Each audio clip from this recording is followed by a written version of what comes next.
It's that time again. What's happening, friends? Wade for the Kingdom Report back with you, covering all the latest Disney news from coast to coast and around the world. So great to be with you once again today, covering all kinds of stories from west to east. Disneyland has a lot going on when it comes to big changes in one land in particular, and we're not talking about Toontown this time. Epcot is shuttering an attraction as well, and in addition to that, it turns out that the TRON Lightcycle Run attraction, well, there have been some developments out at the Magic Kingdom, but we start here today, and this is courtesy of the BBC. They write that, quote, "You needed me to be a stronger ally in the fight for equal rights, and I let you down. I am sorry," Bob Chapek told employees. His comments came amid internal complaints that gay affection is routinely cut from some Disney films. The so-called Don't Say Gay bill is due to become law. It bans discussions of sexual orientation and gender identity from kindergarten to third grade classes aged 8 to 9, or when not age appropriate or developmentally appropriate for students in accordance with state standards. Formerly known as the Parental Rights and Education Bill, it also allows private citizens to sue and seek unspecified damages if they believe a school district has violated the law. The White House has decreed its passage as hateful legislation targeting vulnerable students.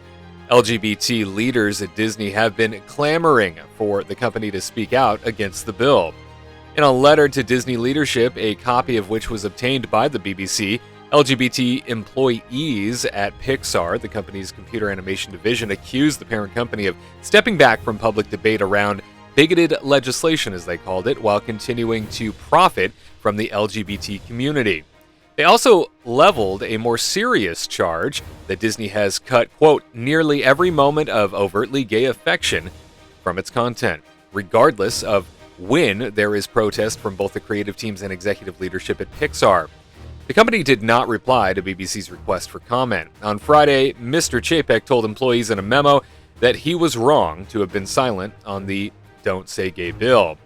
The admission came after he had claimed earlier in the week that he believed corporate statements do very little to change outcomes or minds, a direct quote from him, and Disney's involvement would make it a political football, a statement that was denounced by animators on social media who called it a momentous misstep. Amid the public criticism, Mr. Chapek backtracked, telling shareholders on Wednesday that Disney had been opposed to the bill from the outset, and he had phoned Florida Governor Ron DeSantis, who plans to approve the bill, to express his concerns. Mr. Chapek also pledged a $5 million donation to the Human Rights Campaign, the LGBT advocacy group. But the about-face created even more fallout. HRC turned down Disney's donation and called on the entertainment giant to take, quote, "meaningful action" against the bill. The company is a major tourism driver in the state, drawing some 58 million people per year to its flagship Walt Disney World Resort in Orlando. It also employs 77,000 Floridians. And at a rally, Governor DeSantis told supporters the company has fallen for phony hysteria and wants to appease angry liberals. His office confirmed to the BBC that the governor took a call from Mr. Chapek, but intends to sign the bill. Once again, our thanks to the BBC for that news. ClickOrlando.com has reported that at a rally in Boca Raton, Florida on Thursday, Governor DeSantis criticized Chapek's outspoken disappointment over the bill, accusing Disney of succumbing to phony hysteria and calling the company woke, saying, quote, "If that's the hill they're going to die on, then how do they possibly explain lining their pockets with their relationship from the Communist Party of China," DeSantis said. Between May 18th, 2019 and March 30th, 2021, records showed Disney donated $106,000 to Friends of Ron DeSantis, the governor's political action committee, according to the Florida Division of Elections. According to Chapek's message Friday, in which he said Disney will immediately pause its political donations in Florida, the figure will stay that way for the time being. Disney companies have donated more than $2 million in the last year for the 2022 election cycle alone, according to the Florida Division of Elections, with hundreds of thousands of dollars going to Republican Party-affiliated groups compared to Democratic Party-affiliated groups. This story continues to cut deep across the Walt Disney Company as cast members in every division are stepping up and expressing their discontent and their frustration with the way in which Disney handled all of this. More specifically, how Disney CEO Bob Chapek did not handle things appropriately in their eyes. In addition to that, several executives from within the divisions, we are being told here at the Kingdom Report, are stepping up to hold town hall meetings, Zoom calls, and to get diversity resource groups and all concerned cast members together to try and not just appease them, but bring them a little bit more of peace of mind and let them know that the company does in fact have their back after all, and that they shouldn't feel unsafe or uncomfortable in the workspace, even though now many have expressed that they do based on the handling of this situation, and that, quote, it's more like, we heard this from an insider, it's more like diversity and inclusion is being treated as a marketing tool more than anything else at this point, close quote.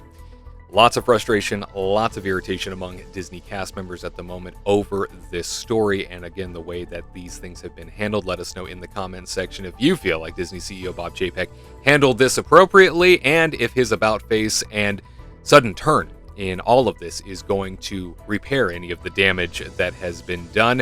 No doubt a lot of Disney's goodwill has been burned to the ground in this process, and Disney CEO Bob Chapek apologizes, looking for a little bit of common ground to try and get things back on track. Switching gears now over to Disneyland specifically, the Orange County Register is reporting that Disneyland plans to launch a 2-month project to improve traffic flow in New Orleans Square at a notoriously crowded pinch point near Pirates of the Caribbean ahead of the return of the Fantasmic Nighttime Spectacular along the rivers of America. The New Orleans Square work will start after the Pirates of the Caribbean attraction closes on Monday, March 14th for a seasonal refurbishment and is scheduled to be complete before Fantasmic returns on May 28th, according to Disney officials. Changes to the Pirates of the Caribbean queue route will help traffic flow around the attraction and New Orleans Square, according to Disney officials. The Pirates of the Caribbean extended queue will be partially modified after the work is complete. All Fantasmic viewing areas and platforms along the rivers of America will remain unchanged, with trees and green space reintroduced after work is complete. Some of the raised platforms and stairs along the rivers of America near Pirates of the Caribbean will be lowered as part of the New Orleans Square work, according to Disney officials. The work on New Orleans Square traffic flow has a similar mission to Project Stardust, but is not part of the 2019 program that sought to relieve pedestrian pinch points throughout Disneyland, which helped out a great deal. Project Stardust took a comprehensive park-wide look at Disneyland operations, infrastructure, and crowd management with an eye toward improving efficiency, traffic flow, and access. The COVID-19 pandemic put nighttime spectaculars and other entertainment on hold during the phased reopening of Disneyland due to the large crowds they attract. Fantasmic is coming back later than 3 other nighttime spectaculars that were also put on hiatus due to the COVID-19 pandemic.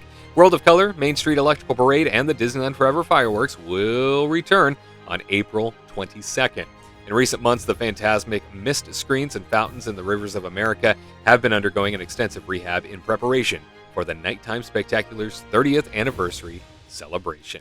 Once again, thanks Orange County Register for those words. Are you pumped to see the Fantasmic Nighttime Spectacular return? Are you more interested in seeing what New Orleans Square is going to look like after they remove so many sort of critical infrastructure pieces that have been a part of New Orleans Square for so long, certainly that were established initially for the Fantasmic show, now leveling out New Orleans Square, if you will. It'll be a very interesting change of landscape, to be sure, and definitely something that I know we are all looking forward to seeing ourselves. Hopefully, the Pirates of the Caribbean queue space will be everything we want and more for the sake of tucking those crowds out of the busy walkways of New Orleans Square. It's great that they finally saw this was a major problem and are working to change it before the return of Fantasmic. And we have the crush of humanity over in that area of the park once again. And now jumping out to Walt Disney World, Local 12 is reporting that a popular attraction at the Walt Disney World Resort's Epcot is set to close for good after running for less than 3 years. While guests have plenty of upcoming features to look forward to, some inspired by popular movies like Moana and Guardians of the Galaxy, the Epcot Experience will be shutting down. The resort's website describes the Epcot Experience as a 360-degree series of engaging exhibits that showcase the relentless innovation, energy, and excitement driving the park's unprecedented evolution. An Instagram post from Disney architect and designer Zach Ridley confirmed that the attraction, which opened just years ago in October of 2019, will be closing on March the 14th. Saying, quote, "This attraction gave our team a chance to share a first-person view of the vision coming to life during this ongoing state of becoming," the post reads. Epcot is a park about people, our dreams, our curiosity, and our ability to make magic possible when we work together. The Epcot Experience was a showcase of all those things, inviting each of you to dream with us as we create the future of Epcot together, close quote. Ridley also shared that since its debut, the Epcot Experience has welcomed over 2 million guests. Did you get a chance to slide on out to Epcot to see the Epcot Experience for yourself? Certainly a very immersive type of experience for the sake of learning what was coming to Epcot. It was innovative, creative, and very inspiring to say the least. Looking forward to seeing whatever replaces it in that Odyssey building moving forward. And hopefully it won't just be sitting there dormant for years to come, because we've certainly seen that before, haven't we? And finally, Collider reports that Walt Disney Imagineers have begun the next phase of testing for the upcoming roller coaster TRON Lightcycle Run. Updates regarding the attraction, set to open in Walt Disney World's Magic Kingdom, were featured in a video released by the company, which saw Imagineers testing weights, adding and removing trains, and other construction-related tasks. Gerald Kaplan, executive ride project engineer, introduces the ride by claiming they are officially moving into phase 2 of the project, which will see Imagineers begin various tests in order to assess the coaster. The primary focus will center around push-pull tests, a method where trains are pulled along the track by a machine. As Kaplan goes on to explain, this slow mode of traveling is used to make sure trains are fitted correctly to the tracks, as well as confirming the appropriate clearances for riders and vehicles are in place.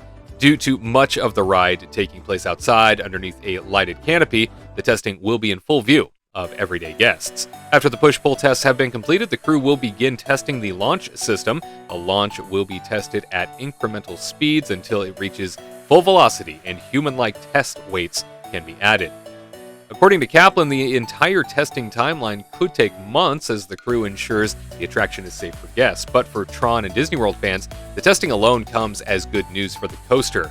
Though construction broke ground in 2018 with a promised opening date of August 2021, the 2020 COVID-19 pandemic severely delayed plans and resulted in the project being put on hold for nearly a year. Construction resumed at a slower pace in May 2021. TRON Lightcycle Run is based on the Disneyland Shanghai attraction of the same name. Guests are loaded onto futuristic motorbikes as they take off on a high-speed adventure. In contrast to most mainstream coasters, TRON Lightcycle Power Run does not feature vertical seats. Instead, guests are made to lean forward and grip the handlebars, keeping their bodies close to the bike. A secure pad is situated behind guests, keeping them in place.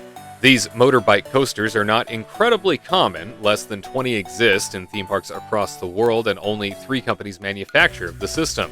Universal's Hagrid's Magical Creatures motorbike adventure, for example, is considered a motorbike coaster, but it does not lean guests forward as dramatically as TRON Lightcycle Run will.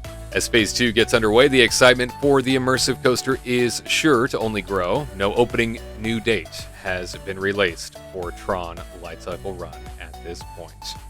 Well, now you are up to date. Thanks so much for spending time with us and learning about the Disney universe today. If you like what we do here, make sure that you are subscribed with that notification bell turned on. And if you haven't done so already, that thumbs up button, boy, does it mean an awful lot. And for the Kingdom Report, I'm Wade Heath. We'll see you next time for another installment of the Disney News Update. To all who come to this happy place, welcome.